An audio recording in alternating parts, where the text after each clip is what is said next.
Bonjour tout le monde. Aujourd'hui, je vais vous montrer comment faire un bushing avec des mesures précises. Bon, la prochaine étape, je vais setter mes unités. Mon dessin, je l'ai fait en pouces, fait que ça va donner l'occasion aussi de vous montrer c'est quoi la petite différence pour avoir des unités en pouces. Fait qu'il faut que j'aille dans la scène ici, dans Unit. Au lieu de métrique, je vais sélectionner impérial. Ici, l'échelle, c'est encore 0.001. Les longueurs, au lieu d'être en pouces, je vais les mettre au lieu d'être en pieds, je vais les mettre en pouces. Je vais aller configurer la grille pour mettre la bonne échelle. Bon, prochaine étape, je vais supprimer le cube, je le sélectionne. J'appuie sur X. Aussi, juste avant de commencer, je vais aller ouvrir mon plan. Ben, un plan très sommaire que j'ai fait, un petit brouillon là, juste pour les mesures importantes. Fait que ici, je vais juste choisir en cliquant pour aller dans l'éditeur d'images. Ici, je clique sur Open. Là, ça ouvre automatiquement dans le bon répertoire. Fait que là, c'est l'image en question. Bon, l'éditeur d'images, c'est la même chose pour naviguer. Je clique sur la roulette si je veux me déplacer. Puis pour zoomer ou zoomer out, c'est avec le scroll de la roulette. Bon, ça, c'est une vue de coupe du bushing que j'ai besoin de faire avec premier diamètre que j'ai besoin de 1 pouce 940, le gros diamètre 2 pouces 375. Ici, l'épaulement, j'en ai besoin pour un quart, puis le diamètre intérieur 1.675. Puis ici, j'ai décidé de le faire à 1.375. Fait que comme ça devrait, pour les besoins de mon projet, ça devrait être parfait. Bon, vu que c'est une pièce cylindrique, je vais choisir un objet primitif qui correspond à ça. Donc, je vais créer un cylindre. Shift A. En passant, ici, on a les raccourcis clavier là, que j'ai activés, fait que je ne les dirai pas à toutes les fois. Juste aller regarder ce qui est marqué ici en bas à gauche.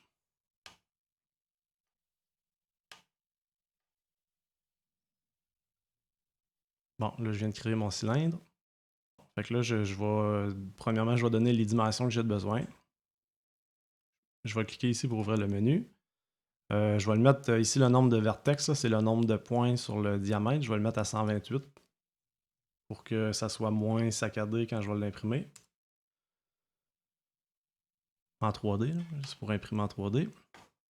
Bon, le rayon ici, c'est juste le diamètre divisé en 2. Ça veut dire, là, je vais y aller avec le gros diamètre pour commencer, 2,375.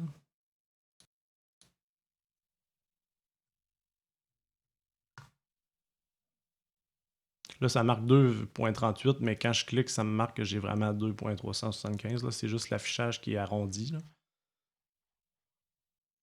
Bon, la profondeur, je peux la changer aussi tout de suite. C'est dans le fond la hauteur. Je vais la mettre à 1 quart qui est 0,25. Ouais, j'ai fait une erreur ici. Là. J'ai pas mis je ne l'ai pas fait diviser en deux. Ici, ce qui est le fun, c'est qu'on peut mettre des opérations mathématiques. Il faut juste enlever le inch. Fait que là, j'ai juste à faire diviser par 2. Fait que là, ici, j'ai bel et bien 2,375 comme sur mon plan. Bon, le petit menu ici, on n'en a plus besoin. Aussitôt qu'on commence à éditer l'objet en mode edit, là, de toute façon, le petit menu ici, on ne pourra plus l'avoir, il va disparaître. Bon, je m'en vais en mode d'édition. Prochaine étape, je vais faire le deuxième diamètre. Fait que pour ça, je vais sélectionner, dans le fond, la face au complet, là, du haut. Puis, je vais utiliser l'outil qui s'appelle Inset. Je paye sur I, après ça, je drague. Comme là, présentement, j'aurais un diamètre, mais je ne sais pas exactement comment il mesure. Fait que je vais aller activer, je vais utiliser le add-on qui s'appelle Measure It. Si vous ne l'avez pas déjà activé, il faut aller dans Edit, Préférences, puis ici, Measure It. Si vous ne l'avez pas dans la liste, vous avez juste à faire une recherche ici, puis il faut juste cocher la case, là. Par défaut, il est présent, mais il n'est pas activé. Bon, fait que là, je vais mesurer mon diamètre. Bon, pour avoir le menu, c'est dans View ici, le menu N, View. Puis ça, dans le fond, le plugin, il nous ajoute là, cette section-là ici. Il faut que je clique sur Show pour voir les mesures. Puis le fonctionnement pour mesurer avec cet outil-là, c'est vraiment simple. Moi, je me sers presque juste des vertex, là, puis je vais vous montrer ça. Là, je vais tomber en mode de sélection par vertex avec la touche 1. Bon, pour être sûr que je mesure le diamètre, il faut vraiment être sûr que les 2 points que je vais sélectionner passent par le centre du cercle. Sinon, on n'aura pas une bonne mesure. Comme si je sélectionne ce point-là et ce point-là, on s'entend, ça ne mesure pas le diamètre. Fait qu'il faut vraiment que j'aille les points qui passent par l'axe des Y. Fait que là, pour avoir ma mesure, je fais juste cliquer ensuite. Sur segment. Puis là, on voit que c'est vraiment petit. C'est presque impossible de lire comme il faut. Fait que là, j'ai juste besoin d'aller changer les paramètres. Ici, là. Ça, c'est la nouvelle mesure que je viens d'ajouter. Il y a la petite roulette là, pour les paramètres. F, c'est pour la taille du texte. Puis là, on voit que c'est pas dans les bonnes unités de mesure. Fait que là, il faut que je descende plus bas. Au lieu d'être meters, je vais le mettre ici en pouces. Là, ça me dit 2 points. Bon. Si je veux avoir plus de précision, c'est ici. Au lieu d'être à 2, je fais juste augmenter ça. Fait que là, il va me donner 3 chiffres après le point. Puis là aussi, ce qu'il faut savoir avec Measure It, c'est quand j'ajoute des vertex ou que je modifie mon modèle, les mesures éventuellement sont plus bonnes, il faut que je les supprime parce que c'est comme un tableau de points. Puis quand j'en ajoute, Measure It, il ne sait plus quel point c'est quel point qu'il faut qu'il prenne pour la mesure qui existe déjà. Fait que souvent, on va être obligé de remesurer. Fait que moi, ce que je fais, c'est que je mesure juste pour ce que j'ai de besoin. Puis à la toute fin, si j'ai vraiment, on va dire, besoin de créer un plan, ben je vais remesurer toutes mes mesures une fois que le modèle va être complètement fini. Bon. Fait que là, ici, le diamètre que j'ai besoin. c'est 1.940. Fait que là, tout ce que je fais, c'est que je sélectionne avec Alt, clic. Puis là, je sélectionne entre 2 points pour lui dire que c'est vraiment le diamètre que je veux sélectionner. Ou sinon, je peux cliquer sur 3 puis sélectionner la face. Là, la seule chose que j'ai besoin, c'est de faire une mise à l'échelle avec S. Et là, si je veux avoir plus de précision, je peux cliquer sur... En même temps que je drague, je peux appuyer sur Shift pour que ça aille moins vite. Puis là, je vais juste m'organiser pour avoir 1.940. Comme ça. Fait que là, pour l'instant, j'ai plus vraiment besoin de cette mesure-là. Je sais qu'elle va rester pareille. Prochaine étape, je vais faire une extrusion. Là, ma face est déjà sélectionnée. Fait que je paye sur E. Puis là, je fais juste draguer. Mais là j'aurai pas besoin de mesurer. Si je veux avoir vraiment 1.375, une fois que je suis comme en train de faire l'extrusion, je peux directement écrire au clavier 1.375. En haut à gauche, là, vous allez voir les chiffres là, qui apparaissent, 1.375. Puis si ça ne va pas dans la bonne direction, on peut juste faire moins pour dire qu'on veut que l'extrusion se fasse dans l'autre direction. Puis là, elle se fait par défaut sur l'axe des Z. Ça veut dire que c'est parfaitement perpendiculaire avec le reste. Puis je fais juste faire Enter quand j'ai fini. Fait que là, ici, je sais que j'ai la bonne mesure. Bon, la dernière étape, il faut que je fasse le trou. Fait que pour simplifier, là, moi, je vais supprimer cette face-là ici.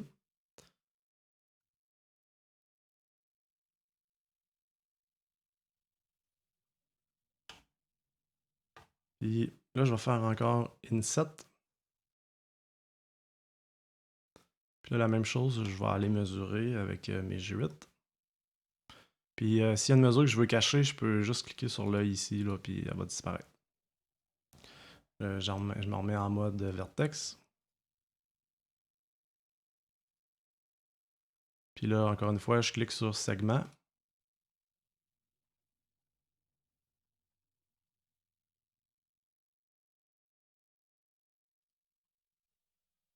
Puis ici, je vais encore une fois augmenter la taille. Mais ça, on peut le configurer juste une fois là, si on veut.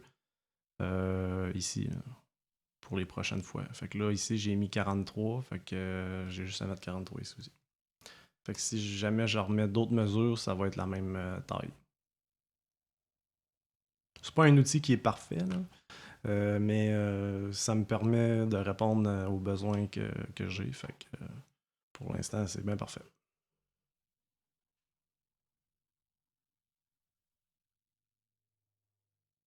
Bon, bon. Là, je vais refaire une mise à l'échelle là, pour mettre la bonne dimension. Mon diamètre intérieur, j'ai besoin d'avoir 1.675. Je vais faire S pour scale. Puis là, ici, je peux pas marquer de mesure là, directement. C'est vraiment, si on regarde en haut à gauche, là, c'est un pourcentage l'échelle. Fait que c'est pour ça que j'utilise là, mes G8 pour qu'ils me donnent exactement en temps réel la mesure. Fait que là, je fais juste faire une mise à l'échelle pour avoir 1.675. Encore une fois avec Shift pour que ça soit moins rapide. Bon, là j'ai 1.675. Je peux cacher cette mesure-là. Bon, la face du centre, j'en ai plus de besoin, fait que je vais la supprimer. Fait que là, la dernière étape, c'est de faire une extrusion. Je vais sélectionner le diamètre ici, qui est déjà de la bonne grandeur. Là, je vais tomber en mode semi-transparence avec Alt-Z. Fait que là, comment je fais pour m'assurer que quand je vais faire l'extrusion, que ça soit parfaitement ici, là, en Z, là, que je sois capable d'avoir une extrusion parfaitement à cette position-là. C'est comme je vous ai montré dans une autre vidéo. Là, je vais faire un snap. Mais pour commencer, je peux juste faire l'extrusion, le mettre à peu près, puis après ça, je vais m'organiser. Fait que je vais faire l'extrusion E. Puis là, il n'est pas contraint. Là. Fait que je peux faire Z pour être sûr qu'il est en Z. Puis là, je le fais dépasser. Là, après ça, je vais faire un snap. Mais avant, je vais le configurer parce que là, il est en mode incrémental. Moi, je veux qu'il snap sur les vertex. Puis je veux qu'il snap en fonction du vertex qui est activé. Ça veut dire le dernier que j'ai sélectionné. J'ai plus besoin de ce menu-là. Là, je me mets en mode vertex. Puis là, je vais juste sélectionner un point qui va être le point actif. Là, je fais un déplacement Z avec G. Là, je vais appuyer sur Z pour le mettre en Z. Puis là, la seule chose que j'ai besoin de faire, c'est en même temps que j'appuie sur CTRL, je m'en vais vers un des points ici. Comme là, ici, je suis sûr que c'est parfaitement aligné en Z. Même si l'affichage là, donne l'impression que c'est pas parfait, là, mais ça, faut pas se fier nécessairement à ça à 100%. Fait que là, il nous reste juste à fermer le modèle ici en dessous, là, combler le vide. Puis ça, je vais vous montrer une façon qui est extrêmement efficace. Fait que pour commencer, j'ai juste besoin de sélectionner ici. Ce loop-là et l'autre. Et là, je fais Command E. Je veux dire Bridge Head Loops. Puis là, pour que ça fonctionne bien, il faut vraiment que j'aie le même nombre de points sur les deux boucles. Mais là, vu que j'ai 128 vertex partout, ça va être parfait. Fait que là, je fais juste ça ici. Fait que là, normalement, ma pièce est finie.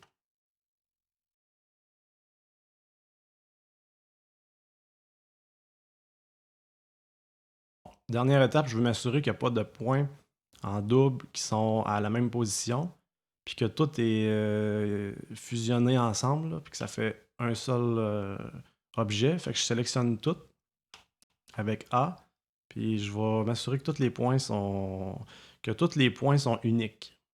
Fait que là, je vais appuyer sur M. Je vais dire byte distance. Là, il me dit qu'il y a 0 vertex qui a été fusionné. Ça veut dire que c'était déjà correct. Puis l'autre chose ici pour l'impression 3D, il faut s'assurer que les faces pointent correctement, qu'il n'y ait pas des faces qui pointent vers l'intérieur. Fait que la façon de faire qui est vraiment simple, je retombe en mode objet. Je m'envoie ici. Je clique sur Face Orientation. Puis là, je vois que c'est bleu partout. Si ça serait rouge, je vais vous donner un exemple. Je retourne en mode d'édition. Je vais flipper une des faces là, avec Shift N. Puis ici, je vais aller dire Inside. Bon, là, on voit, là, c'est comme ça peut arriver des fois qu'il y a une face qui est pas comme qui pointe pas correctement. Fait que ça, c'est bon de le vérifier avant de l'exporter vers un logiciel pour l'impression 3D. Fait que la façon de faire pour corriger ça, si ça arrive, c'est de retomber en mode d'édition, tout sélectionner, faire Shift N pour recalculer les normales. Ça, c'est une notion que je vais aborder dans une autre vidéo. Fait que je fais Shift N, là, il recalcule tout. Fait que là, je sais que tout est correct. Pour ce qui est de mes jeux 8, je ferai